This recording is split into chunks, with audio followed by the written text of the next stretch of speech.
Yo guys, it appears that one of the players in this battle, they brought the wrong Avalugg.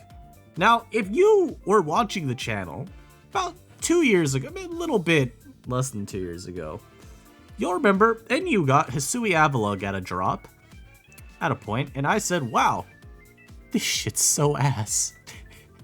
Literally one of the worst mons that I've ever used. And now I have to see it again?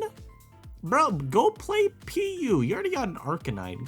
Go away. It's so funny though, because this might be the most NU team Lax has brought. A lot of weeks he has been bringing this Cramorant Hariyama team. I call it the same team because it's the same core. At a point, all the mons just blend together.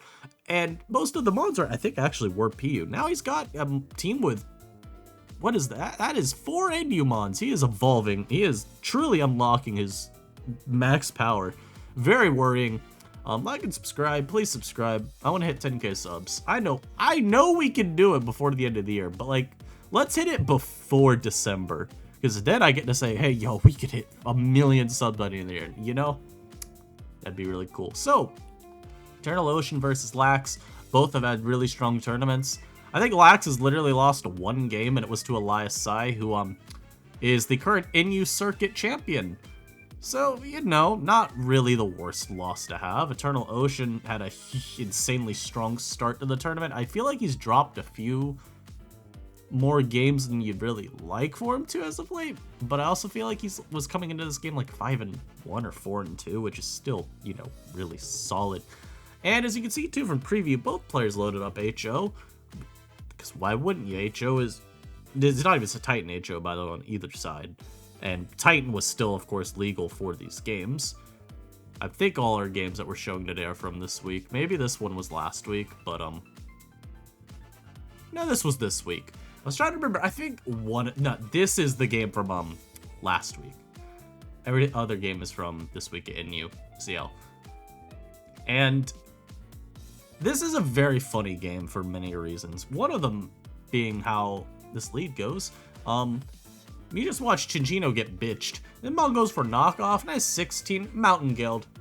And then, you know, okay, well, they got a sash. And all this dude could do, just knock again, Mountain Guild. Maybe Encore would have been a little bit better to go for there.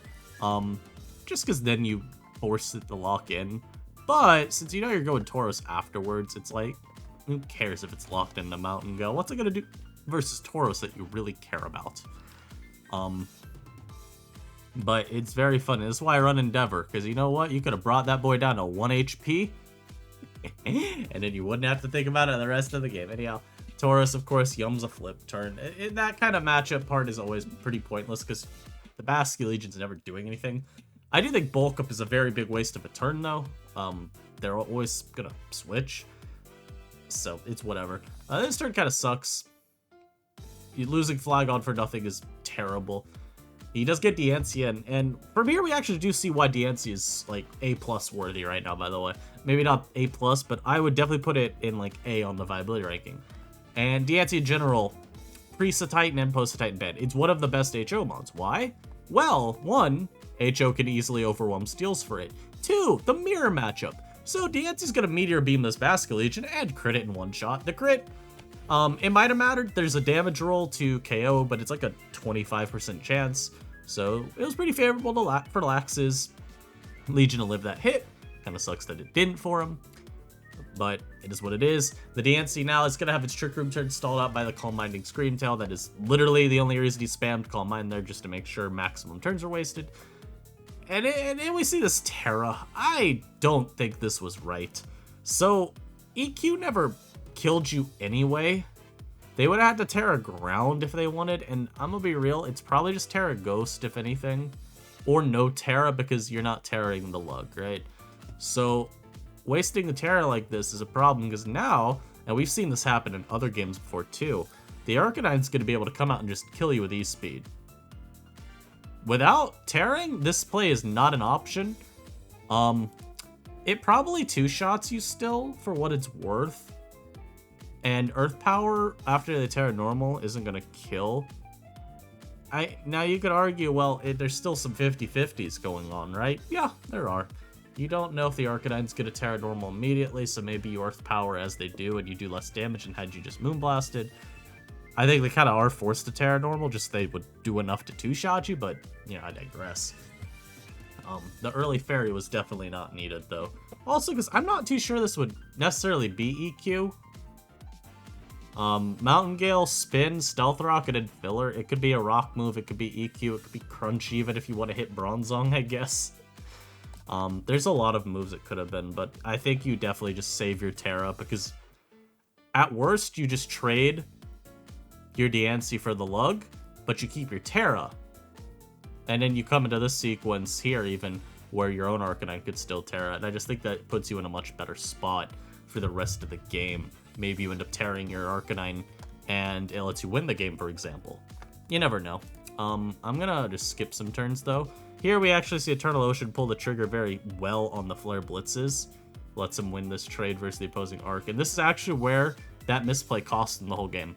He would have been able to Terra Normal and kill this Porygon Z. Instead, it lives. And then, because he doesn't know what the Kilo set is, he misplays and goes for Bulk Up with Tauros. My guess is there was a damage roll after all this right here. 4 minutes he spent not making a move. There was a damage roll where he would have been able to live, try, or something, and then maybe he could, like, I don't know, crit the Kilo? I have no idea. I don't really know what the timer is spent on there. But one thing that isn't actually something that Eternal Ocean knew and actually would have saved him, I believe. It depends if I know his sets, which I don't. I only know a little bit about the sets. So, Lax's Kilo's actually Discharge.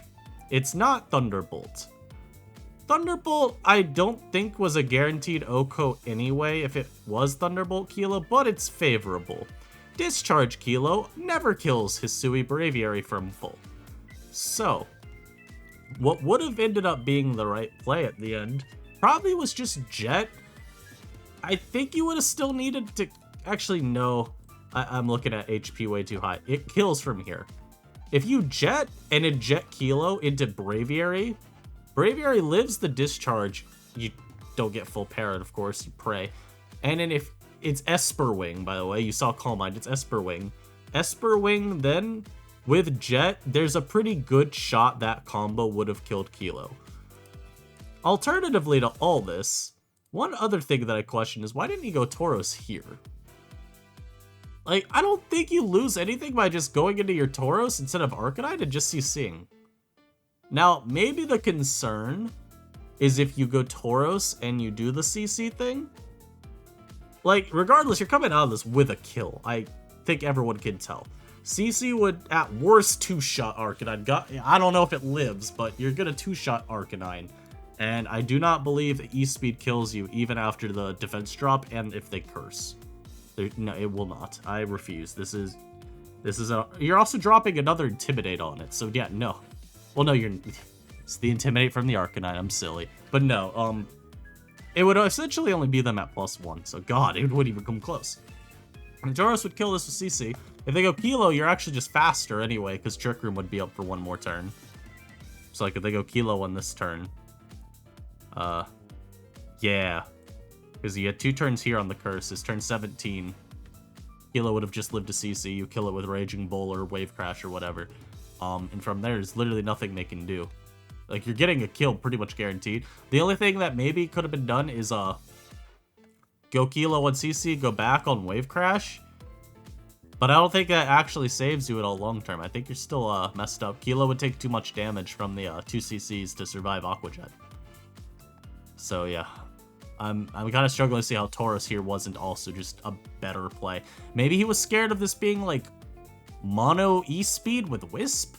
Like, Cursed Wisp, E-Speed, Morning Sun? I don't know. Or Cursed 3 attacks? I don't know what he was worried about here, honestly. All that to say, I'm boshed. Next game. Diamonds are all brought aside. I didn't even know this game happened, and Tony is literally my teammate. I did not know this battle occurred. And I see Diamonds Realm using a Psychic Terrain. Also, once again, if I'm randomly pausing the video, I still am sick. I need to cough literally right now. I'm trying not to, though, to avoid the pause. So bear with me. He brought Terrain, though, and there's no bird. No little Oricorio. So already, I feel like we're in a pretty good spot. Diamond's Realm, when he has the Oricorio, is, a known fearsome foe. Eternally will vouch. And so we kind of already come into this game with an advantage. He doesn't have his strongest Pokemon. And he actually has some pretty terrible Pokemon. Minior, Hitmonlee, Espeon, bro, these do not move me. The unfortunate thing is I have little insight to give on this preview because it's literally HO versus HO. As per usual, this is just a matter of someone will get the momentum and they'll either win the game or it'll swing back to the other person and then it keeps going like that. There's really not a lot of insight. The only thing I could really say is we, and by we I mean Tony, having no Dark type is scary. Indeedee and Espeon are not good mons, but Psychic Terrain E-Force is a good move. So that's at least moderately scary to have to play around. You've got Keys and Screamer, which do help offset it a bit, but it's still kind of worrying. So I'm not too sure how well we play around it, especially because, like, Espeon is faster than most of our team. Like, we got two mons that are faster than it, but Keys can't even T-Wave it, which sucks. Like, we lose our best way of otherwise limiting it. So, I don't know, man. Even the Minior is a little bit threatening. Because with a Side Terrain, if it Terras, you can't even hit it with, like, Tauros Jet, for example. And since... Or you wouldn't be able to, like, T-Wave it with Keys. Like, they're always Terra Ground anyway. Maybe I've seen Terra Grass a little bit. But, yeah, so obviously Terra Ground, you wouldn't be able to paralyze regardless. But if it's Terra Grass under Terrain, you still can't. So, there's some things to keep in mind this game. As Indeedee's led with, we lead with Flygon. Indeedee, you know, because they won through Terrain. You got a billion Psychic Seed users. You got to get it up. Espeon comes out. It is Button, so... No, it is Terra Grass. It's green! Minior comes out, gets a free Shell Smash as we go Keys. Now, we are on a balloon, so we are not fearing literally anything from this Minior. At least yet. And it goes for Acro, gets a crit. That's not really a big deal. If we were Magnet Rise Keys, I guess it was a big deal, because we could literally Magnet Rise here, dodge EQ if we were scared of it. Now, I guess it wouldn't matter, as I would for Acro. But we wouldn't be two-shot by Acro, then maybe he's actually tempted to go for an EQ, you know? So, all that. We have to sack Shandy as well, which probably wasn't doing a lot in this matchup anyway, because there is a big Incineroar.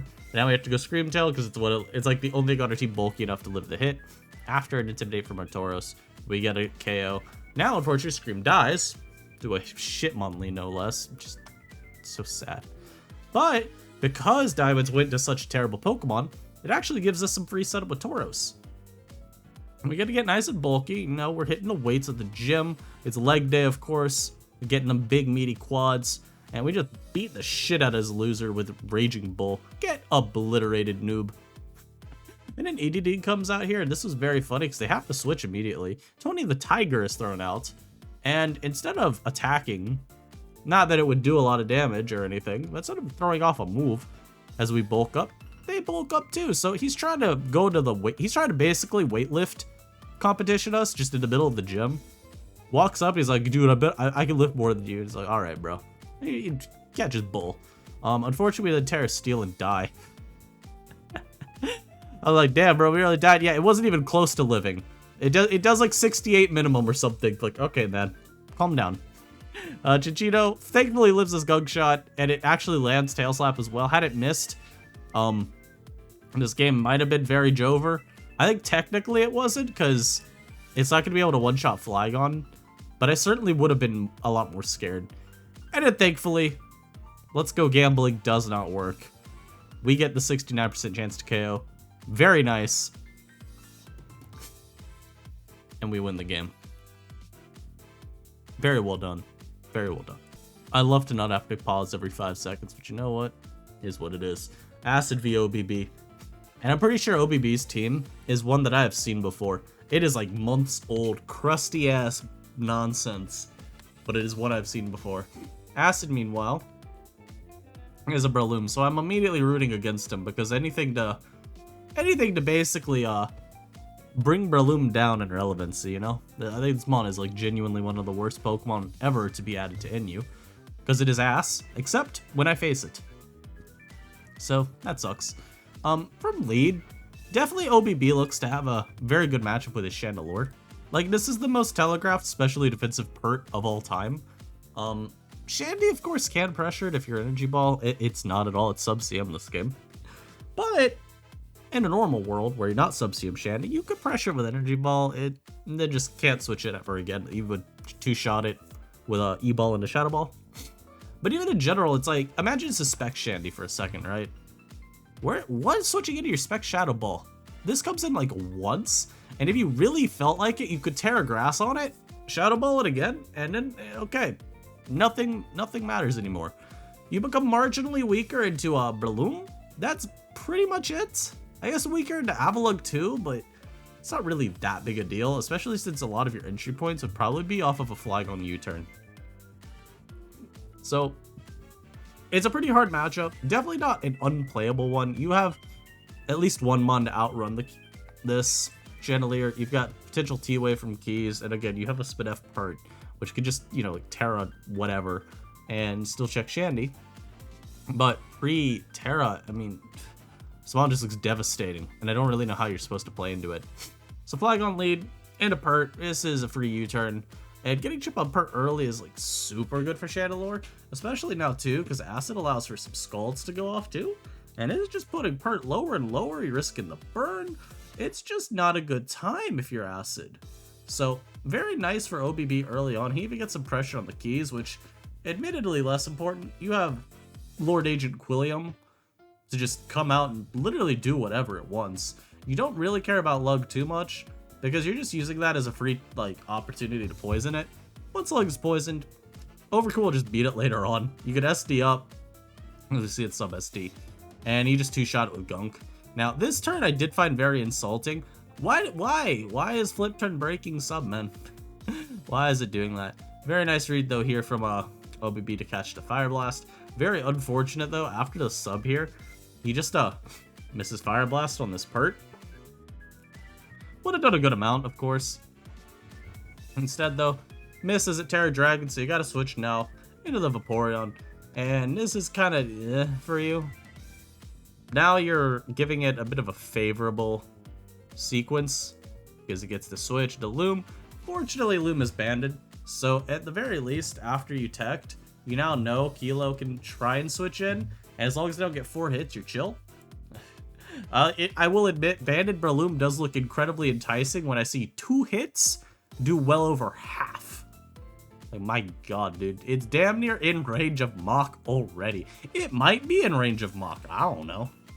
But now Vapo comes out versus the Pert. It's going to once again try and fish for a Scald Burn. But first, I must catch this Wish. Very nicely done, too, here by OBB to disrespect the threat of a crit EQ by just Scalding, knowing he'd get a burn there, as the Pert, that's literally you can see there, does get burned. Luminator comes out again. Yeah, I'll be able to just Scalded, but, you know. Far be it for me to criticize OBB. He's got a Ting-Lu avatar after all. And there we go here as well. Very funny switch there to go up Pert and just get hit by Alluring Voice. Loom switching, trying to catch the Kilo coming out there, I guess, even though Bullet Seed would have gone Pew Pew. Maybe he's trying to catch Shandy even? I don't know. Or maybe he just knew Terra was coming. That probably makes a lot more sense. He knew Terra was coming out, so he switched. Kilo takes a lot from a Gleam, but catches the Wish, so now it's chill. He just Volt switches again. Ow, I lied. It discharged and did 32. Wow, what a great move. Come on, man. Run a real man's move like T-Bolt or Thunder. Now the Pert takes a little bit more damage. And this is the nice part about that burn now. The Pert is not regenerating any sort of health. It over-predicts with the EQ there too, which is really, really nice. So now it just gets killed. Gets nothing out of that turn as well. Overall, very, very nice sequence for OBB here. Now the Dunsparce allowed to come out here. Easily eats up the Shadow Ball. Gets a little Slammer chip on the Keys as well. It's got Serene Grace, so you already know the paralysis coming in. They call a big Jirachi after all. As Shandy comes out, the rocks are set. And we're getting kind of close to where OBB's got what he needs for basically anything to go in. Shandy specifically, though. You got rid of Pert, so now you're able to Calm Mind up. Unfortunately, it's foul play, so you're actually not allowed to Calm Mind up, but you're still able to Calm Mind up. And at +1, well, this is a big threat. He goes for a Shadow Ball here, does 1,000,000,000%, and Akis gets, oh, no full pair. He goes for an attack there to prevent a sub. I knew that. Now Loom comes out and goes, Nyah! Aerial Ace. I hate that move so much. Like, get away from me, you freak. This is what now we get to see, though, what I was talking about earlier with the Avalugg sequences. So Gunk comes out. NoBB literally just throws off a Gunk again because he knows a spin is going to come out from Acid's Lug. So he literally just gets to poison, and now he can sub on the very obvious recover, and then he gets Sword Stance, and then he just gets to two-shot the Avalugg because of the poison. You know, barring any sort of miss. But watch this play out exactly how I said it can. SD up, press breaks the sub, but look at that, Avalugg getting kind of low. You know you want to still be alive. He subs first because he wants to make sure it's in like a range. I believe that you could do upwards of 55. We see a 50 there. Recover comes out. Obviously, that's not good play. So now it just drops to the next skunk. And from here, it's kind of Jove. There's just not enough tools left on Acid's team for him to really make significant progress. As he fire blasts the Dun, he's gonna easily live that. He could just roost stall all of these out. I miss there kind of seals it as well. Because now the Dun just gets to throw you out with a detail.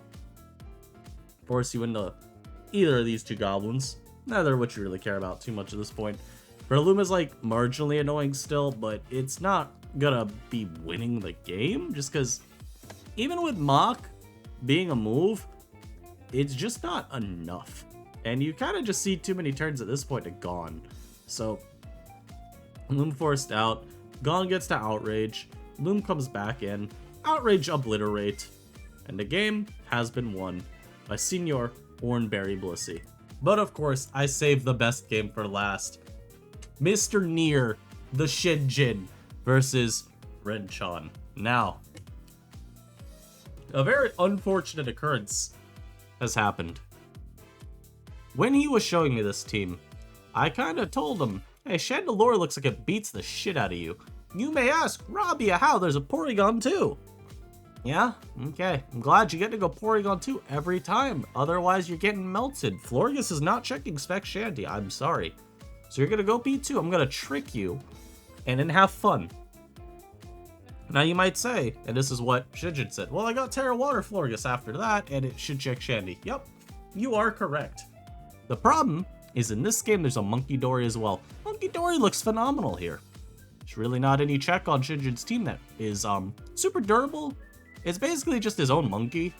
Otherwise, it's once again P2 happened to come out. And so the fact that there's two potential triggers to dump a Scarf or whatever item on P2 is really bad for Shinjin. Especially if it's Dory that does it. Because then Chandelure's going to come out later. And it's going to do literally whatever. I don't care how many times you go to that P2. Eventually, it will fall. And I will be victorious. So I already think Red's got a very favorable matchup for that. You're also going to watch this Alolan Sandslash absolutely smurf it here. Oh, and a little fun observation here. There was an Avalugg this game. There was no Avalugg this game, but then there was an Avalugg this game. And now there's an Avalugg this game. So, very cool Pokemon. I also got a Wo-Chien, which is a terrible Pokemon.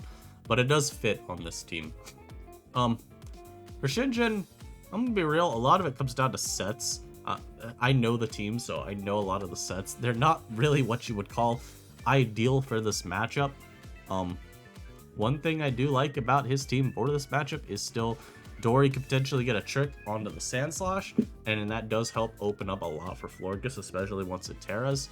Kind of sucks it's Terra Water on this build, because it means you can't be like stealing Wall Dory, but there are worse things in life, I guess. Yeah, I'm not really sure how many worse things in life there are, but there's some out there. Anyhow, we see their standard trading of hazard setting ground types early on, where they both set a hazard, they both get a knock. But basically, it's like two Landers T's being led against each other in Gen 7 or Gen 8, whichever one you want to reference. Now we see Nape come out. This is a very ballsy turn from the Near. He stays in on the Nape as it U-turns in his Life Orb. And then he goes for the most depressing EQ of all time. Yeah, nice crit for 9, bro. And he doesn't even have the audacity to spin there. Because, oh, my boots, they're so important. Man, come on, brother. Come on, brother. Gligar does get a good knock on the Woach. This thing having lefties is certainly not something you want to deal with. Unfortunately, he then tries to U-turn on the Protect. And when we see the U-turn hit, it did 23. So, not exactly the best use of your time, I would say. Now the Tauros comes out, it also catches a Leech Seed, and it will also be getting knocked. Just not right now. Dory able to come out on a little Giga Drain from the Woach. Now you do threaten a Trick, which is, you know, always good. Problems you're scattered out by the Protect, so he sees your U. You do not get the Toxic Chain. So once again, the seeds are planted. And this Wo-Chien did a lot this game, just being obnoxious in the early stages. Shandy comes out on CC, then it also double switches because you want to scout out for EQ on these Paldeotauroses. They do run it very, very frequently so that Shandy is not just the end-all be-all wall to them. So we get more ground types staring at each other, pivoting on out, and Ren-chon comes out with all the Jomentum in the world. Shandy's a switch in. Unfortunately, he did not change his ability. Oh, that's later. He meant to be Flame Body. He's not. Sandslash though gets out versus the Gligar. It could be faster. Probably not, but it could be. But he stays in knowing he'd live any sort of EQ and he'd be able to get a spin off. So he's in a pretty good spot. He knocks the Lug as well. The Lug goes for a rapid spin. Now it pretty much has to recover here as well. So you can switch into literally whatever you want. As he spikes instead because he's just better than me, I guess. Even though this hazard will go away literally immediately. Because why not? Just may as well set up the spike. And look at that. He conditioned Shengineer into EQing the Shandy on the switch. That's so funny. And then you see P2 does come out, traces Flash Fire. Ren-chon goes, oh no. Wisps, yeah, nothing. So very unfortunate for Mr. Chon. The Sandslash now, though, will be claiming its souls. So, I lied. Dude, this is what happens when you're sick and you try and remember what happened like 5 minutes ago. I don't remember what I just watched. I do know, though, that this Avalugg dies here. Or just, I mean, it's basically dead, right? Even if it technically is alive, it's dead, right? Florg now comes out. It dodges the poison. We do see the switch from the Monkey, just in case the Terra stealed or anything, right? You don't want that to happen. And now, dude, like, look at this damage that Sandslash does. Look at his triple axle. What is that? 54!